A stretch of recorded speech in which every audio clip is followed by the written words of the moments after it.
ಈ ವರ್ಷ ಅಂದರೆ 2026ರ ಈ ವರ್ಷದಲ್ಲಿ ರೈತರಿಗೆ ರಸಗೊಬ್ಬರಕ್ಕೆ ಹೊಸ ರೂಲ್ಸ್ ಜಾರಿ. ಕೇಂದ್ರ ಸರ್ಕಾರದಿಂದ ಹೊಸ ಮಾರ್ಗಸೂಚಿ ಪ್ರಕಟ.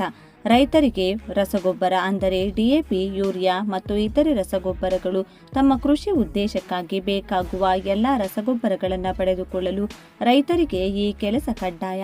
ಕೇಂದ್ರ ಸರ್ಕಾರದಿಂದ ಅಧಿಕೃತವಾಗಿ ಮಾರ್ಗಸೂಚಿ ಪ್ರಕಟ.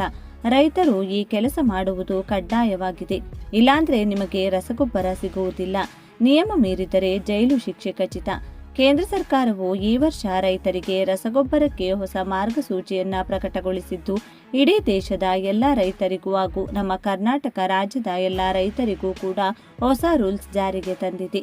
ಕೇಂದ್ರ ಸರ್ಕಾರ ಜಾರಿಗೊಳಿಸಿರುವ ಹೊಸ ರೂಲ್ಸ್ ಮೀರಿದರೆ ರಸಗೊಬ್ಬರ ಸಿಗುವುದಿಲ್ಲ, ಜೊತೆಗೆ ಜೈಲು ಶಿಕ್ಷೆ ಫಿಕ್ಸ್.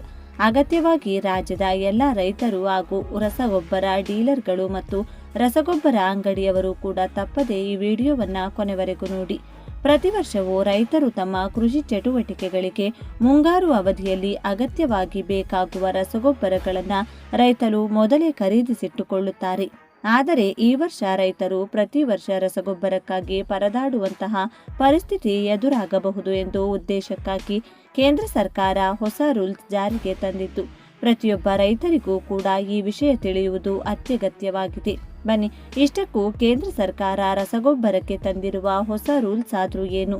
ರೈತರು ಕಡ್ಡಾಯವಾಗಿ ಮಾಡಲೇಬೇಕಾದ ಕೆಲಸ ಏನು? ಕೇಂದ್ರ ಸರ್ಕಾರ ಜಾರಿಗೊಳಿಸಿರುವ ಮಾರ್ಗಸೂಚಿ ತಪ್ಪಿದರೆ ಜೈಲು ಶಿಕ್ಷೆ ಯಾಕೆ? ರೈತರು ಈ ವರ್ಷ ರಸಗೊಬ್ಬರ ಪಡೆದುಕೊಳ್ಳಲು ಏನನ್ನ ಮಾಡಬೇಕು? ಈ ಎಲ್ಲ ಸಂಪೂರ್ಣ ಮಾಹಿತಿಯನ್ನು ತಿಳಿದುಕೊಳ್ಳಲು ತಪ್ಪದೆ ವಿಡಿಯೋವನ್ನು ಕೊನೆವರೆಗೂ ನೋಡಿ. ಹಾಗೂ ನೀವು ಕೂಡ ರೈತರಾಗಿದ್ದರೆ ಅಥವಾ ರೈತ ಕುಟುಂಬಕ್ಕೆ ಸೇರಿದವರಾಗಿದ್ದರೆ ಈ ವಿಡಿಯೋಗೆ ಒಂದು ಲೈಕ್ ಮಾಡಿ ಮತ್ತು ಕರ್ನಾಟಕ ರಾಜ್ಯದ ಪ್ರತಿಯೊಬ್ಬ ರೈತರಿಗೂ ತಲುಪುವವರೆಗೂ ಶೇರ್ ಮಾಡಿ. ಕೇಂದ್ರ ಸರ್ಕಾರದ ಮಾರ್ಗಸೂಚಿಯಂತೆ ರಸಗೊಬ್ಬರ ವಿತರಣೆಯಲ್ಲಿ ಪಾರದರ್ಶಕತೆ ತರಲು ಮತ್ತು ನೈಜ ರೈತರಿಗೆ ಮಾತ್ರ ಸಬ್ಸಿಡಿ ಸಹಿತ ಗೊಬ್ಬರ ತಲುಪಿಸಲು ಎಫ್ಐಡಿ ಸಂಖ್ಯೆ ಕಡ್ಡಾಯಗೊಳಿಸಲಾಗಿದೆ ಎಂದು ಬಳ್ಳಾರಿ ಕೃಷಿ ಇಲಾಖೆಯ ಜಂಟಿ ನಿರ್ದೇಶಕ ಸೋಮಸುಂದರ್ ಅವರು ತಿಳಿಸಿದ್ದಾರೆ. ಕೃಷಿ ಇಲಾಖೆ ಅಭಿವೃದ್ಧಿಪಡಿಸಿರುವ ಕೆ-ಕಿಸಾನ್ ಹೊಸ ತಂತ್ರಾಂಶದ ಮೂಲಕವೇ ಇನ್ಮುಂದೆ ರಸಗೊಬ್ಬರ ವಿತರಣೆ ನಡೆಯಲಿದೆ. ರೈತರು ತಮ್ಮ ಎಫ್ಐಡಿ ಸಂಖ್ಯೆ ಮತ್ತು ಆಧಾರ್ ಕಾರ್ಡ್ ಬಳಸಿ ತಮ್ಮ ಜಮೀನಿನ ವಿಸ್ತೀರ್ಣ ಹಾಗೂ ಬೆಳೆದ ಬೆಳೆಗಳಿಗೆ ಅನುಗುಣವಾಗಿ ಎಕರೆಗೆ 1 ಚೀಲ ಯೂರಿಯಾ ಮಾತ್ರ ಖರೀದಿಸಲು ಅವಕಾಶವಿರುತ್ತದೆ. ಮಾರಾಟಗಾರರು ಸಹ ಇದೇ ಮಾದರಿಯಲ್ಲಿ ವಿತರಿಸಬೇಕು ಎಂದು ಅವರು ಸೂಚಿಸಿದ್ದಾರೆ.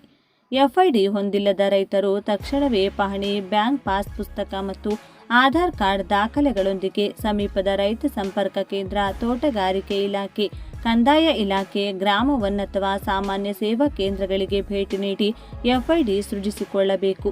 ಈಗಾಗಲೇ ಎಫ್ಐಡಿ ಹೊಂದಿರುವ ರೈತರು ತಮ್ಮ ಎಲ್ಲ ಸರ್ವೆ ನಂಬರ್ಗಳು ಅದಕ್ಕೆ ಜೋಡಣೆಯಾಗಿರುವುದನ್ನು ಖಚಿತಪಡಿಸಿಕೊಳ್ಳಬೇಕು.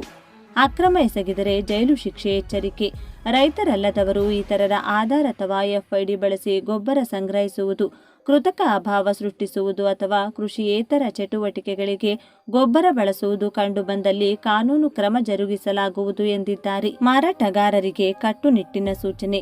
ರಸಗೊಬ್ಬರವನ್ನ ಜಿಲ್ಲೆಯಿಂದ ಹೊರಗೆ ಅಥವಾ ಹೊರ ರಾಜ್ಯಗಳಿಗೆ ಸಾಗಿಸುವಂತಿಲ್ಲ. ನಿಗದಿಗಿಂತ ಹೆಚ್ಚಿನ ಬೆಲೆಗೆ ಮಾರಾಟ ಮಾಡುವಂತಿಲ್ಲ. ಯೂರಿಯಾ ಜೊತೆಗೆ ರೈತರು ಇಚ್ಛಿಸದ ಇತರ ಕೃಷಿ ಪರಿಕರಗಳನ್ನು ಕಡ್ಡಾಯವಾಗಿ ಖರೀದಿಸುವಂತೆ ಒತ್ತಡ ಹೇರುವಂತಿಲ್ಲ. ಕಡ್ಡಾಯವಾಗಿ ಪಿಒಎಸ್ ಯಂತ್ರದ ಮೂಲಕವೇ ವಿತರಣೆ ಮಾಡಬೇಕು. ರೈತರಲ್ಲಿ ಮನವಿ. ರೈತರು ಆತಂಕಕ್ಕೆ ಒಳಗಾಗಿ ಅನಗತ್ಯವಾಗಿ ಹೆಚ್ಚಿನ ಪ್ರಮಾಣದ ಗೊಬ್ಬರ ಸಂಗ್ರಹಿಸಿಟ್ಟುಕೊಳ್ಳಬಾರದು. ಅಂತಹ ದಾಸ್ತಾನುಗಳನ್ನು ಅನುಮಾನಾಸ್ಪದ ದಾಸ್ತಾನು ಎಂದು ಪರಿಗಣಿಸಿ ಕ್ರಮ ಕೈಗೊಳ್ಳಲಾಗುವುದು. ಒಟ್ಟಾರೆ ಉಸ್ತುವಾರಿಗಾಗಿ ವಿವಿಧ ಹಂತಗಳಲ್ಲಿ ನೋಡಲ್ ಅಧಿಕಾರಿಗಳ ತಂಡವನ್ನು ರಚಿಸಲಾಗಿದೆ. ಯಾವುದೇ ನ್ಯೂನತೆ ಕಂಡು ಬಂದಲ್ಲಿ ರಸಗೊಬ್ಬರ ನಿಯಂತ್ರಣ ಆದೇಶ 1985 ಮತ್ತು ಅಗತ್ಯ ವಸ್ತುಗಳ ಕಾಯ್ದೆ 1955ರ ಅಡಿ ಕಟ್ಟುನಿಟ್ಟಿನ ಕ್ರಮ ಕೈಗೊಳ್ಳಲಾಗುವುದು ಎಂದು ಜಂಟಿ ಕೃಷಿ ನಿರ್ದೇಶಕರು ಪ್ರಕಟಣೆಯಲ್ಲಿ ತಿಳಿಸಿದ್ದಾರೆ.